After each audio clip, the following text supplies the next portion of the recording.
Joe Biden has reduced the sentences of 1,500 Americans, making it the largest single-day act of presidential clemency in US history. The commutations were given to people released from prison and placed under home arrest during the pandemic. In addition, 39 Americans convicted of non-violent crimes have been issued with pardons. The US president claims those pardoned have shown successful rehabilitation and commitment to their communities. Joining me now is Professor Simon Jackman, our resident US expert. Look, it's a bit of a pardoning binge. He's going to be doing it more than any other president, I think. And of course, the big one was his own son. How much does this sort of damage the Democrats' standing as saying, oh, you know, Donald Trump protecting his own, looking after his own and so on? Or will this be a case, there could be more to come of him having to preemptively pardon, including some significant Republican figures even?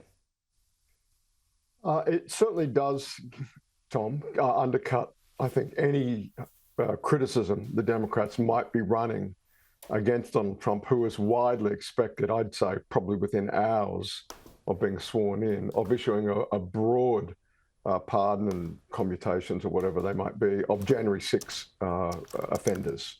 That is all but locked in.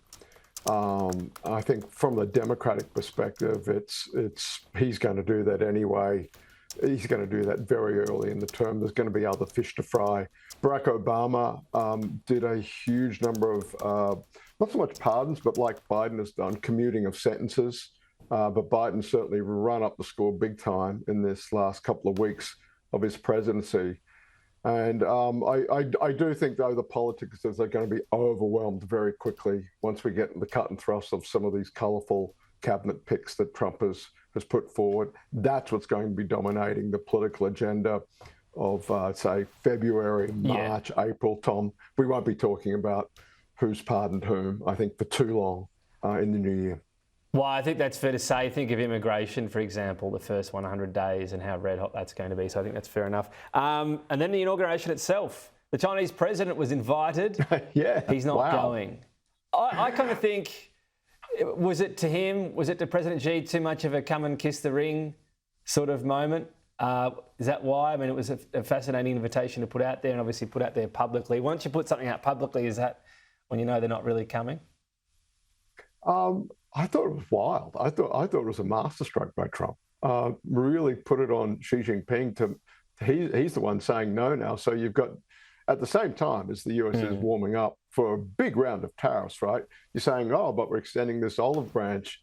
And of course, I don't think there's any way that a president of China, a leader of the Chinese Communist Party, is coming to sit in quiet attendance as you know, the US democratic system has a coronation, basically, of the inauguration of an incoming democratically elected president. That's just a crazy set of optics to begin with. You overlay the very frosty nature of US-China relations at the moment, the fact that sitting alongside him would be Marco Rubio, a China hawk who's about to become Secretary of State. Sitting alongside the Chinese president would be a number of members of Congress who are leading the charge on a sort of a renewed, sort of vigorous, skeptical take on China inside the Washington establishment. There's just no way it was happening, but nonetheless, all very powerful sort of move by Trump, very Trump, but also not at all surprised that the Chinese president has declined this invitation.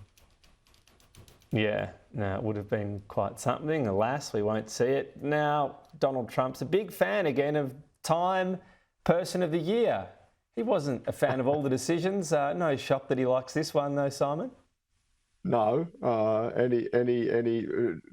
that is manna from heaven for Donald Trump, being framed as Time's Person of the Year, which is a fair call, by the way. Like, how could you not make Donald Trump be your Person of the Year if you're a publication like Time magazine?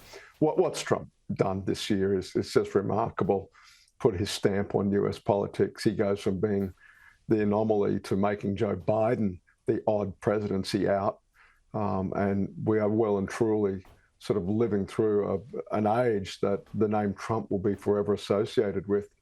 It's a remarkable victory he won in November. It's a quite narrow victory, but the fact that he won, being the only person to do that since Grover Cleveland. And then, of course, the audaciousness, as I said earlier, of these cabinet picks and what's in store for us next year, Tom. it is the age of Trump. Just briefly, to think of where we were at after January 6, where his name was, the midterms, all the headlines around DeSantis. He was gone, wasn't he?